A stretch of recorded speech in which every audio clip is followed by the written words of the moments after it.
people who preach hatred, the editorial goes on, first and foremost the municipal rabbis, this is a kind of civic position, I mean they're paid for by the government, and the Kahanist member of the Knesset, Michael Ben-Ari, are openly leading the racist wave, and the political establishment is backing them by its actions and its silence. Prime Minister Benjamin Netanyahu's government and the right-wing Knesset continue to advance laws and initiatives designed to discriminate against Arab citizens and lock up thousands of immigrants in a giant facility in the Negev desert.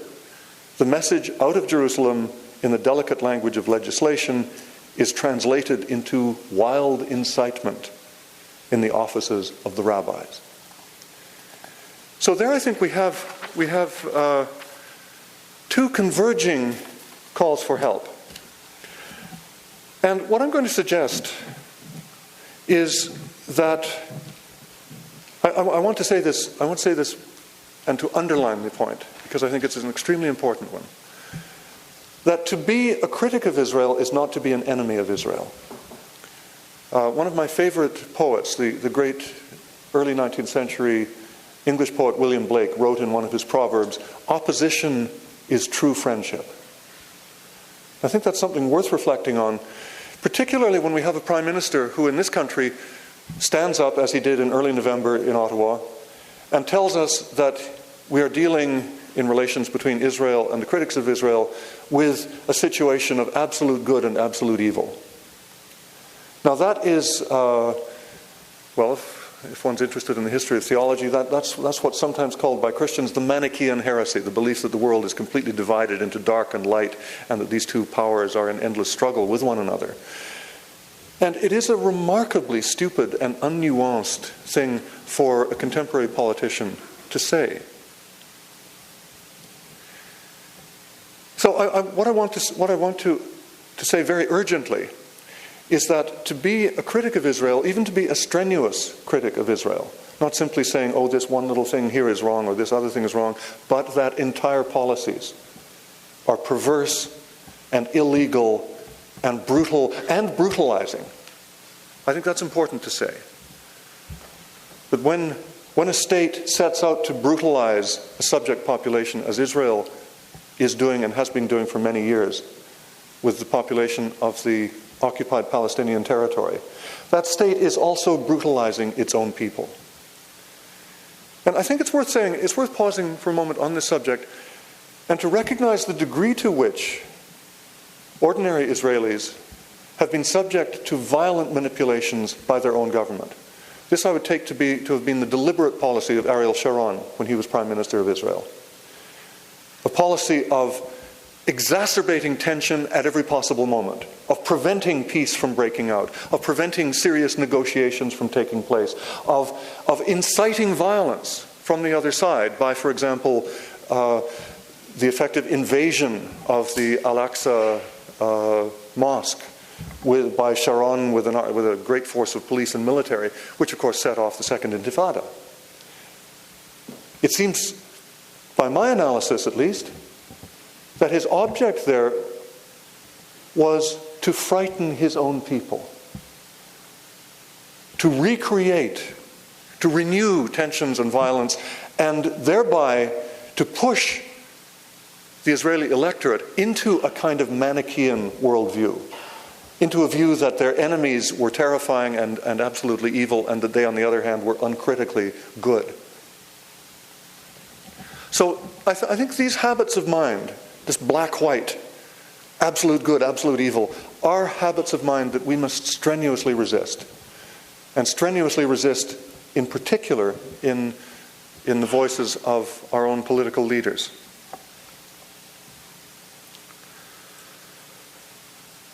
So let me repeat the proverb: opposition is true friendship. When one makes the most strenuous criticisms of the state of Israel, one is not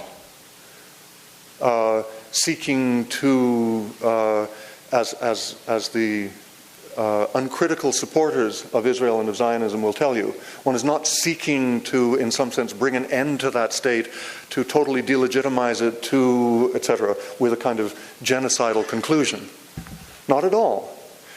In fact, I would propose that the people who advance themselves in the public sphere as uncritical friends of Israel and defend every policy of that state are, in fact, Israel's worst enemies.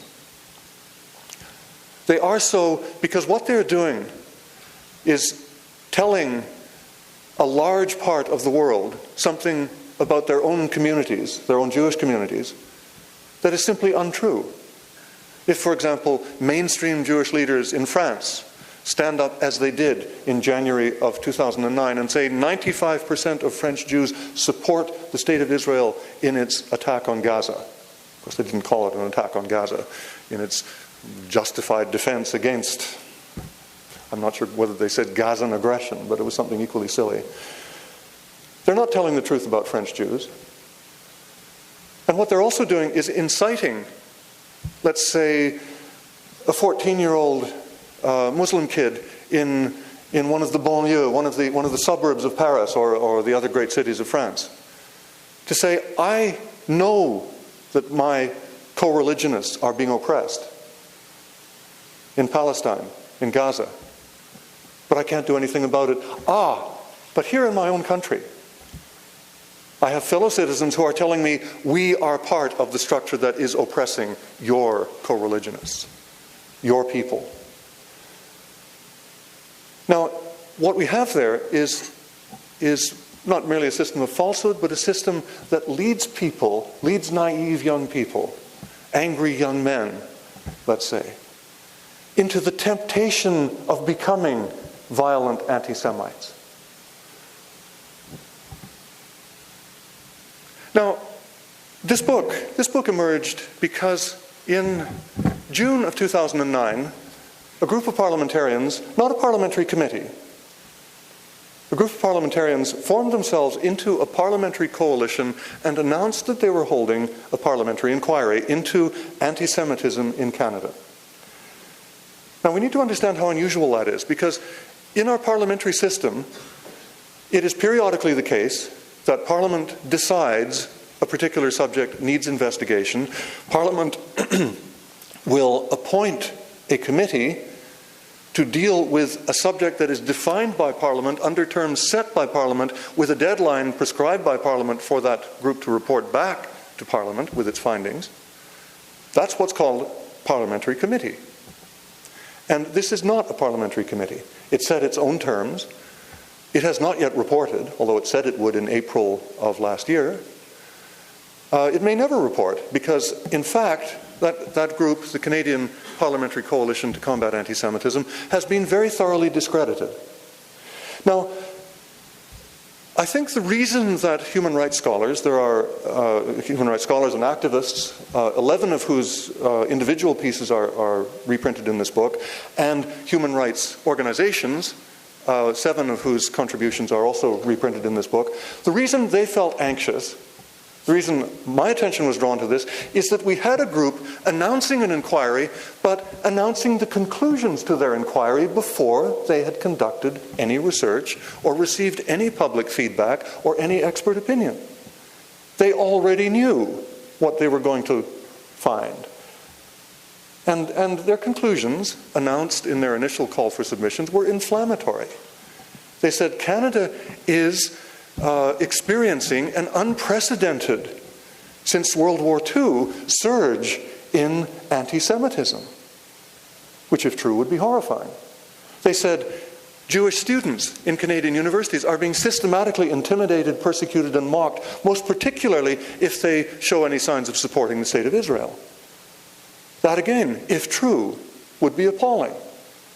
Because universities are very precisely places for the free and civil exchange of information and discourse and debate. Now, rather interestingly, the people involved in this parliamentary commission have changed their tune. By the way, one of the reasons that we published this book is because we knew, the authors of the various submissions that are reproduced here, knew that their work was going to be thrown into the trash bin.